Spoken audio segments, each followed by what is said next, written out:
السلام علیکم ورحمۃ اللہ وبرکاتہ۔ اہل حدیث حضرات عام طور سے یہ کہا کرتے ہیں کہ ہر آدمی اپنے حساب سے قرآن و حدیث کو سمجھ سکتا ہے، کوئی کسی کا محتاج نہیں ہے اور ہمیں کسی کی بھی بات ماننے کی ضرورت نہیں ہے۔ قرآن بھی سامنے ہے، حدیث بھی سامنے ہے، ہم ڈائریکٹ قرآن و حدیث سے سمجھیں گے، کسی کی تقلید کرنے کی ضرورت نہیں ہے۔ اور تقلید جب میں کہہ رہا ہوں تو مطلب کسی کی اتباع کرنے کی بھی ضرورت نہیں ہے، اطاعت کرنے کی بھی ضرورت نہیں ہے، کیونکہ بلا دلیل کسی کی بات ماننا اس کو یہ حضرات تقلید کہتے ہیں۔ تو بلا دلیل کسی کی بات ماننا اگر تقلید ہے تو بلا دلیل کسی کی بات ماننا اتباع بھی ہے۔ لفظ اتباع قرآن و حدیث میں بلا دلیل کسی کی بات ماننے کے لیے بھی استعمال ہوا ہے، جیسے کہ کفار مکہ بل نتبع ما وجدنا علیہ آباءنا یہ کہا کرتے تھے، تو یہاں پر اتباع کا لفظ استعمال ہوا ہے۔ اور اگر مطلب یہ ہو کہ بھائی کسی کی بات ہم بلا دلیل مان تو رہے ہیں لیکن سامنے والے کے پاس دلیل ہے، اور ہم دلیل کا مطالبہ اس لیے نہیں کر رہے ہیں کہ چونکہ ہم دلیل کو نہیں سمجھ سکتے۔ ظاہر سی بات ہے، ہر آدمی قرآن و حدیث کو نہیں سمجھ سکتا ہے، وہ عربی سے واقف نہیں ہوتا ہے، اور بہت سے لوگ کے سامنے اگر آپ دلائل دے بھی دیں گے تو بھی وہ نہیں سمجھ پائیں گے، کیونکہ جو جاہل ان پڑھ لوگ ہیں وہ لوگ تو کیا ہی دلیل سمجھیں گے، نہیں سمجھ پائیں گے وہ، تو ان کے سامنے دلیل کا ذکر کرنا ہی بیکار ہے۔ تو اب سوال یہ ہوتا ہے کہ اگر مطلب یہ ہے کہ کسی کی بات ماننا بلا دلیل اس وجہ سے کہ سامنے والے پر اعتماد ہے اور سامنے والا جو بھی بات بتا رہا ہے وہ دلائل کے ساتھ بتا رہا ہے، تو یہ کام تو ہم بھی کرتے ہیں، اور یہی کام اہل حدیث حضرات بھی کہتے ہیں، اسی کو ہم تقلید کہتے ہیں۔ تقلید کا مطلب یہ تھوڑی نہ ہوتا کہ کسی کی بات بلا دلیل ماننا اللہ رسول کے مقابلے میں، بلکہ تقلید کا مطلب ہوتا ہے کہ کسی کی بات بلا دلیل ماننا اس پر یہ اعتماد کرتے ہوئے کہ سامنے والا قرآن و حدیث کا ماہر ہے، اور وہ جو بھی مسئلہ بتائے گا قرآن و حدیث سے بتائے گا، اور یہ تقسیم خود اللہ نے فرمائی ہے، یعنی اللہ نے خود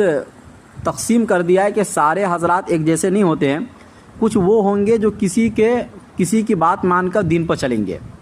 ہر انسان خود سے ریسرچ نہیں کر سکتا ہے دین پر چلنے کے لیے، چنانچہ اللہ تعالیٰ نے سورۃ النحل کے اندر فرمایا فَاسْأَلُوا أَهْلَ الذِّكْرِ إِن كُنتُمْ لَا تَعْلَمُونَ،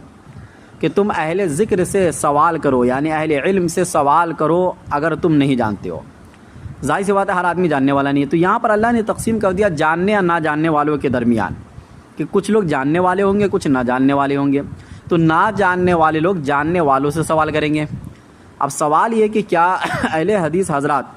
اس تقسیم کو مانتے ہیں یا نہیں مانتے ہیں؟ اگر وہ مانتے ہیں کہ کچھ لوگ جاننے والے ہوتے ہیں، کچھ نہ جاننے والے ہوتے ہیں، اور ہم جاننے والے کی پیروی کریں گے، تو ظاہر سی بات ہے ہم امام اعظم حنیفہ کی جو پیروی کرتے اور حنفی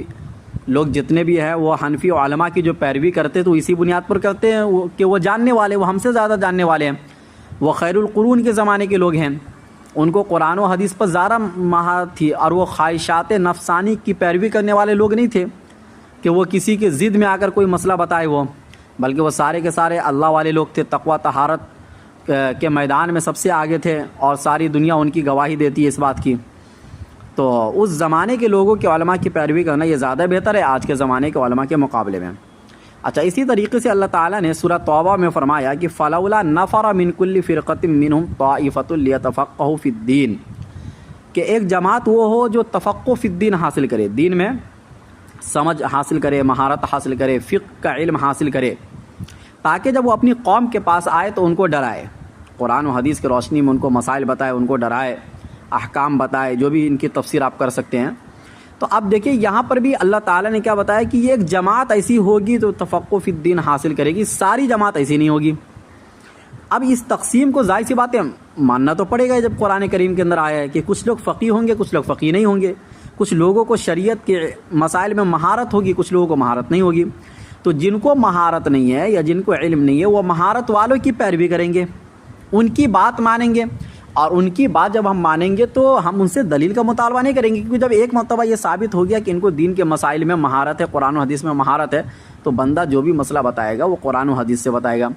اب ایک یہ ہے کہ اب آج کے زمانے کے کسی ماہر کی آپ پیروی کرو، اور ایک یہ کہ خیر القرون کے زمانے کے جو ماہر ہیں جنہوں نے صحابہ کی زندگی کو دیکھا ہے ان کی آپ پیروی کرو،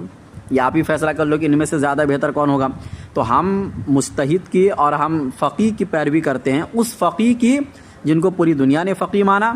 جو صحابہ اور تابعین کے زمانے کے فقیہ تھے ان کی ہم پیروی کرتے ہیں۔ اسی طریقے سے اللہ تعالیٰ نے سورہ نساء میں فرمایا کہ وَإِذَا جَاءَهُمْ أَمْرٌ مِّنَ الْأَمْنِ أَوِ الْخَوْفِ أَذَاعُوا بِهِ وَلَوْ رَدُّوهُ إِلَى الرَّسُولِ وَإِلَى أُولِي الْأَمْرِ مِنْهُمْ لَعَلِمَهُ الَّذِينَ يَسْتَنبِطُونَهُ مِنْهُمْ۔ کہ اگر کوئی بھی معاملہ ہے امن کا یا خوف کا، کوئی بھی معاملہ ہے، تو اس معاملے کو آپ اللہ کے رسول کی طرف لے کے جاؤ اور اولو الامر کی طرف لے کے جاؤ، وہ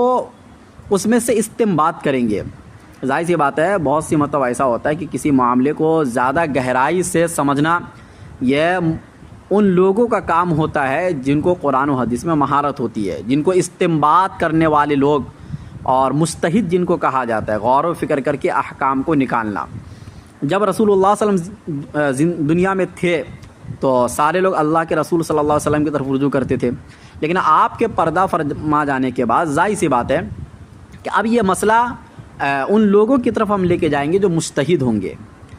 جو جن میں غور و فکر کرنے کی صلاحیت ہے، اور امت کے ایک بڑے طبقے نے گواہی دی ہو کہ ان میں غور و فکر کرنے کی صلاحیت ہے، ہر ایک کی بات نہیں مانی جائے گی۔ تو اب سوال یہ پیدا ہوتا ہے کہ یہاں پر مجتہد کی بات ماننے کا حکم دیا گیا ہے، یعنی ان کی طرف معاملے کو لے کے جاؤ، وہ استنباط کر کے مسائل کو بتائیں گے۔ اب اجتہاد کے کیا کیا شرائط ہے؟ ظاہر سی بات ہے کہ اجتہاد کے سارے شرائط تو اہل حدیث حضرات میں موجود ہے نہیں۔ ان میں کوئی ٹماٹر بیچنے والا ہے، کوئی آفس میں جاب کرنے والا ہے، کوئی نوکری کرنے والا ہے، کوئی پورے دن جو ہے دوڑ بھاگ کا کام کرنے والے لوگ ہیں جن کو عربی تک نہیں آتی، جو 1 سے لے کے 10 تک گنتی عربی میں نہیں جان سکتے ہیں، وہ لوگ تو استنباط نہیں کر سکتے، وہ تو کسی نہ کسی کے محتاج ہوں گے۔ اب جب وہ لوگ کسی نہ کسی کے محتاج ہوں گے تو کس کے محتاج ہونا پڑے گا؟ جو مجتہد ہوں گے۔ اب ایک وہ مجتہد ہے جن کو پوری دنیا نے مجتہد مانا، اور وہ مجتہد کون ہے؟ امام اعظم حنیفہ، امام شافعی، امام مالک، امام احمد بن حنبل، جن پر پوری دنیا متفق ہے کہ ان کے سارے مسائل قرآن و حدیث کی روشنی میں، صحابہ کی روشنی میں ہوتے تھے۔ ایک آج کے زمانے کا مجتہد ہے جو کہ خود بھی جاہل ہے اور خود بھی گمراہ ہوتے، دوسروں کو بھی گمراہ کرتے ہیں۔ تو کہنے کا مطلب یہ ہے کہ مسائل میں اجتہاد کرنے کی صلاحیت سب میں تو ہے نہیں، کچھ لوگوں میں ہے، کچھ لوگ ان لوگوں کی پیروی کریں گے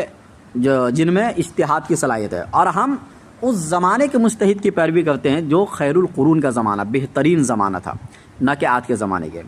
تو خلاصہ کلام یہ نکلا کہ کام آپ بھی وہی کرتے ہیں، ہم بھی وہی کرتے ہیں، لیکن ہم ان کی پیروی کرتے، ان کی تقلید کرتے جن پر پوری دنیا متفق ہے کہ یہ خیر القرون کے زمانے کے تھے اور یہ قرآن و حدیث سے مسائل بتایا کرتے تھے، اور ان میں استنباط کی بھی صلاحیت تھی، اجتہاد کی بھی صلاحیت تھی، اور یہ اہل علم میں سے تھے۔ ایک آپ لوگ ہیں کہ جو آج کے زمانے کے ہر کس و ناقص کوئی بھی عالم اٹھ کے آیا، بلکہ ان میں تو کوئی ڈاکٹر بھی اٹھ کے اگر کوئی ماہر بن گیا، کوئی انجینئر بھی اٹھ کے ماہر بن گیا، تو ان کی بھی پیروی کرنے لگ جاتے ہیں۔ بس ریفرنس دیکھتے ہیں یہ لوگ کہ یہ بخاری کا ریفرنس دے رہا ہے، یہ مسلم کا ریفرنس دے رہا ہے، یہ ترمذی کا ریفرنس دے رہا ہے، حدیث صحیح کا ریفرنس دے رہا ہے۔ بس بھائی حدیث صحیح کا ریفرنس دے دینا یہ اصل نہیں ہے۔ اس حدیث صحیح کا کیا مطلب ہے؟ اس کے مقابلے میں بھی کوئی دوسری حدیث صحیح ہے کہ نہیں ہے؟ پھر صحابہ کا کیا عمل ہے؟ یہ ساری چیزوں کو دیکھنے کے بعد ایک فیصلہ کیا جاتا ہے۔ ظاہر سی بات ہے یہ فیصلہ کرنے کی صلاحیت ان حضرات میں زیادہ تھی آج کے زمانے کے مقابلے میں۔ تو اللہ کا شکر ہے کہ ہم صدیوں سے ہیں اور صدیوں تک رہیں گے، برخلاف آپ کے کہ آپ کا یہ فتنہ 1200 سال کے بعد اٹھا، اور 1200 سال کے جتنے بھی علماء تھے سب کو اچانک غلط کہنے لگ گئے، اور یہ کہنے لگ گیا کہ یہ جتنے لوگ تھے سب شرک کرتے ہوئے آ رہے تھے، اصل اسلام کو، قرآن و حدیث کو تو ہم نے سمجھا ہے۔ واللہ اعلم بالصواب۔